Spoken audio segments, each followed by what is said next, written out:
Hey y'all, it's Troy-Nicole, and this is the Bookish Wallflower, and I'm back. Okay, so I'm not going to do one of those updates where I tell you guys why I'm gone, how long I've been gone, yada yada yada. I don't really find it necessary. I'm back, and I am going to be telling you guys some more tropes I cannot stand with one little announcement. Well, it's not really an announcement, it's more like to clear something up. I've seen people in the past say my YouTube or Bookstagram name, and they typically always say Bookish Wallflower. And while yes, that is what I was going for, originally it was Bookish Wallfleur, but before I ever got to verbally speak what the name was, everyone kept on saying Bookish Wallflower, so I just went with it. And I always see people who like read my name on like a live or something, they'll say Bookish Wallfleur or Bookish Wallflower, and everyone just says flower as an answer, which is fine. I don't mind either one, but it's supposed to be Wallfleur, like fleur de lis, but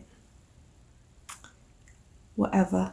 Either one, I always say Bookish Wallflower now just because I think that's what everyone corresponds it with, but it is spelled like Wallfleur. Okay, so today, like I said, I am going to be talking about some of the other tropes I didn't like. I did this 2 or 3 months ago for like romance-based tropes I hate, and technically these could still go for romances, but I think a couple of them are typically mainly toward fantasy. I was making this about fantasy, not really about romance, but there are a couple romance plot points in here, so I'm not going to keep talking. Let's just get into it.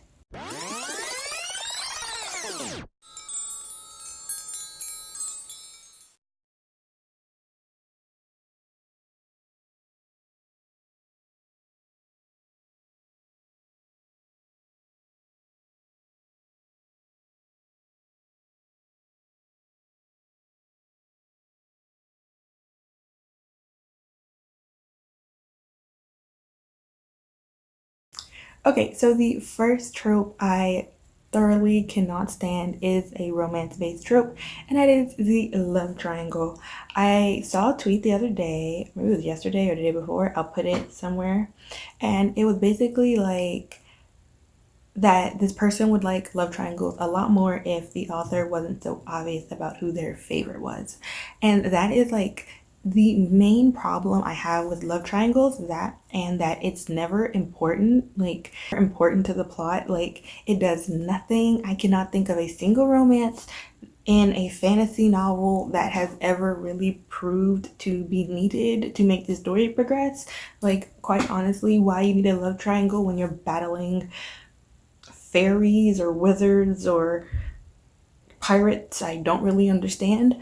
But especially when I already know, like, oh, she's going to choose dot dot dot, it makes the love triangle just so cheap. Like I know who's gonna win, you know? For example, I always see people super shocked when they read To All the Boy That Loved Before, when in the second book I kind of figured who she was going to end up with. Like I never got my heart set on this other person. I'm trying not to have a spoiler, but I was actually shocked to see that people thought she was going to choose the person that she didn't choose, because I was just like, I just thought it was obvious who Jenny Han preferred. Like yeah, he was nice, but like I just kind of figured it was obvious who she was choose.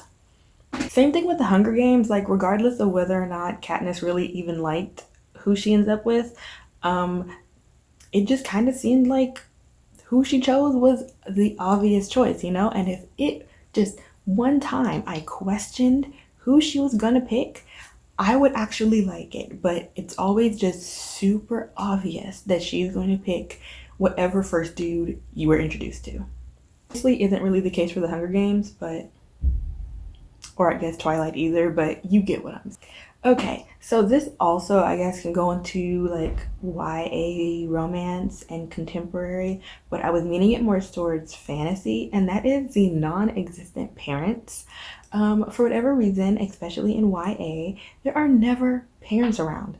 Like if I read a fantasy and the character is like 35 and you never see their parents, that's one thing, but they'll be like 16-year-olds And conveniently, their parents never ask them where they are. They never inquire who they're with. They never ask them, I don't know, they don't even check up on their kids. And it's just like, it's not like, oh, the big bad of the story, like kidnap the parents. It's always just like, they're dead. They're abusive, verbally or physically. They're on a road trip, or they're like in some foreign country. Like whatever they do to just not put parents into YA, it's like so ridiculous to me. I guess the only time I kind of understand again is when there are adults, or I guess in like a college setting, so like more new adult romance. I can understand why there aren't any parents around because you're in college, so where would your parents be but at home? But I don't know. I just feel like if my 15-year-old suddenly didn't pick up her phone for like 6 months, I would be worried. Okay, this is another one with a more romance background, but that is forced romance, especially in fantasies. Now, forced romance happens a lot in regular romance novels, so I don't think I'm all that irritated by it, because like when insta love happens, it's just like, oh, okay, well, this is just the beginning of the story. Like something has to come in between you guys, which is fine. But in fantasies, there's always seems to be like this reoccurring forced connection between characters. I think most people would agree that that a good example of that would be like the Hunger Games, where it's like you don't really get super chemistry with the characters, and it's just more like you're in this situation, you're in this situation together. And I'm just like, okay, but you've been fighting a warlock or looking for the magic crystal of evolution or whatever the fuck you're looking for. You didn't have time to really do anything, and all of a sudden you're just like in love with this person. So I guess it kind of is insta love, but more so than insta love, I would say it's not really the fact that it's insta-lovey, because sometimes in fantasies it can take a long time for that to lead up, but it's almost like there's no connection between these two characters, and it's just the main fact that they were in the situation together and boom, they're together, and you're just like, Harry and Ginny. But you're just in the situation where all of a sudden this person is like the love of your life, and you're just like, you spent like at most a day with this person having a real conversation that wasn't this person saving you from being thrown off a cliff. Like, it makes no sense. I just think a lot of times I do love romance, and I love it in fantasies. I like it in other aspects outside of just a contemporary space. But at the same time, I think in fantasy or in sci-fi, it can lose a little bit of it. I just don't think it's as authentic sometimes in fantasies, because you have so much other stuff going on, that it does sometimes take a minute to build a romance around stopping the apocalypse. So, I mean, that's just me. I do love romance in other genres, but I don't want it to be forced. Like, I want to make it believable, Okay, number 5. This one is more fantasy, sci-fi, fiction type esque, more so where there's like a magical type of feel to a story, not really in contemporary stories, but that is a secret identity. And technically this does happen in contemporary romance, yada yada yada genres that are not based on magic, but this is something very big in a magical realm. Or sci-fi, because there is that whole Luke, I am your father thing. But sometimes it's done really fucking well, and other times I'm just like, oh, let me guess, you're like the kid of some overturned warlord who is the bad guy of this and that, and you're destined to be evil just like your father, and yada yada yada. And it's never that big of a reveal. It's always just like, oh, yeah, obviously. Like, it's like within the 4th chapter, you're just like, oh, you're definitely somebody's kid. And it's not, or someone has a twin. Like, it's not like a big reveal, like, I am so shook that is who you're related to. Like, no, it's always super obvious. You're always just going into it like, I'm gonna get to the end of this story, it's gonna come out that you're this person's son, and I'm gonna be annoyed because that just cheapened the story. You know, it's kind of like Oedipus minus the mom fucking, where it's like, I just had sex with my child, but his identity was like so obviously that he was the son. You know, like, that's not what makes Oedipus shocking. What's shocking about Oedipus is that he killed his father and marries his mother and then has children with his mother.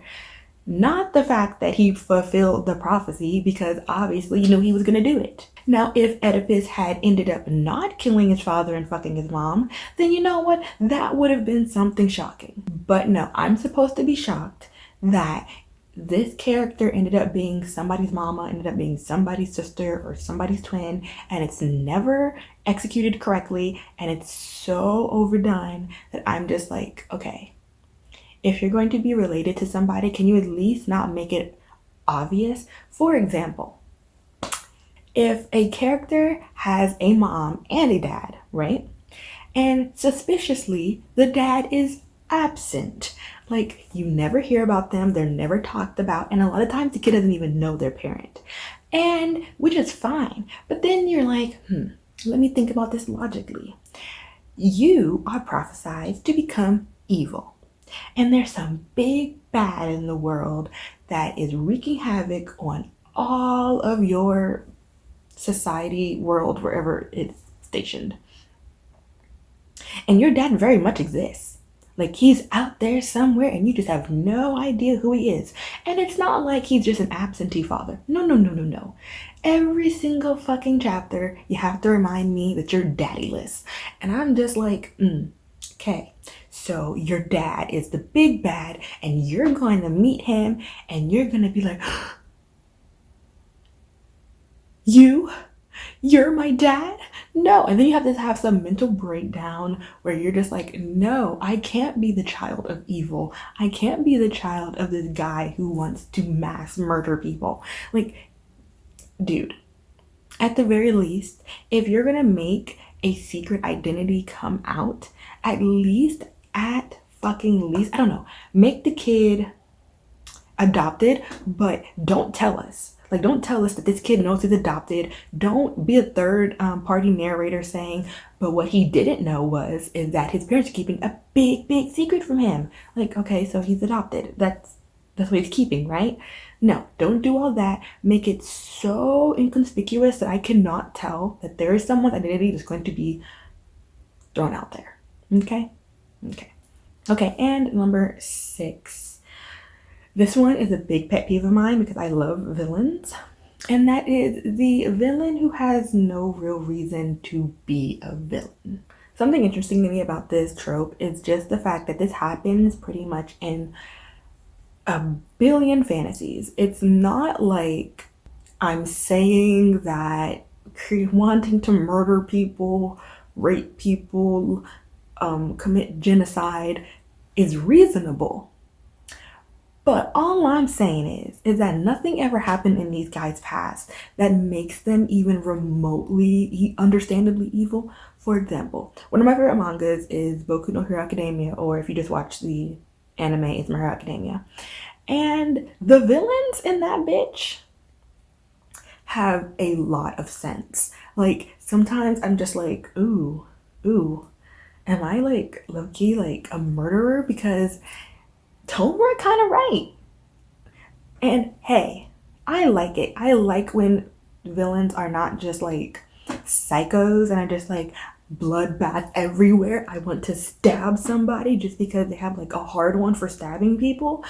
Like, when they have actual reasons that they're bad. I was about to spoil something in My Hero Academia about Tomura. I'm sorry. I'm moving on from My Hero Academia.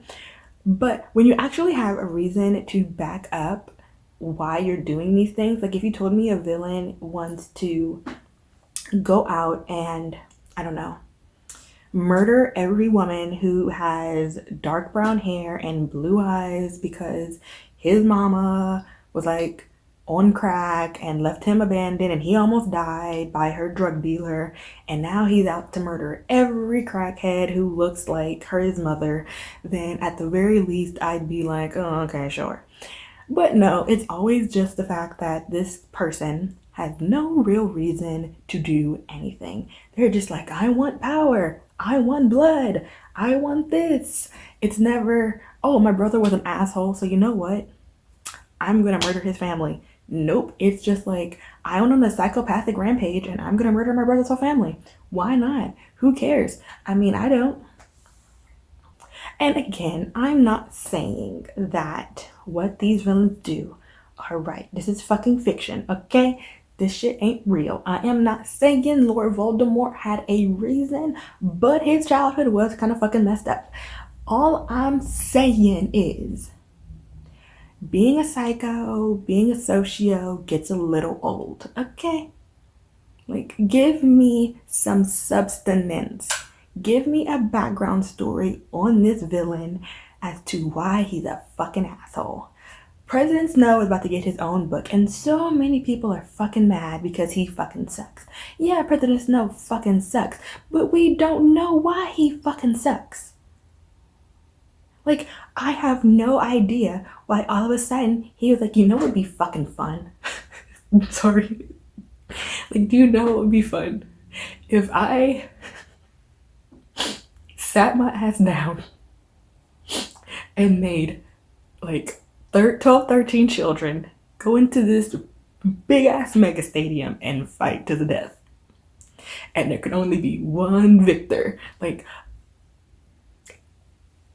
why? Like, explain to me how you got to that ending answer. How did you say, after everything I've been through, that is what entertainment is?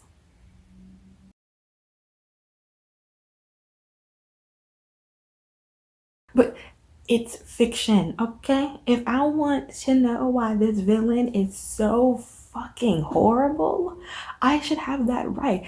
I am so over, like, I'm just psychotic to be psychotic. Of course, there are psychotic people who are just psychotic, but you find that a lot of people in prison have had some pretty fucked up childhoods, and you're just like, wow, that's why you're a socio right now.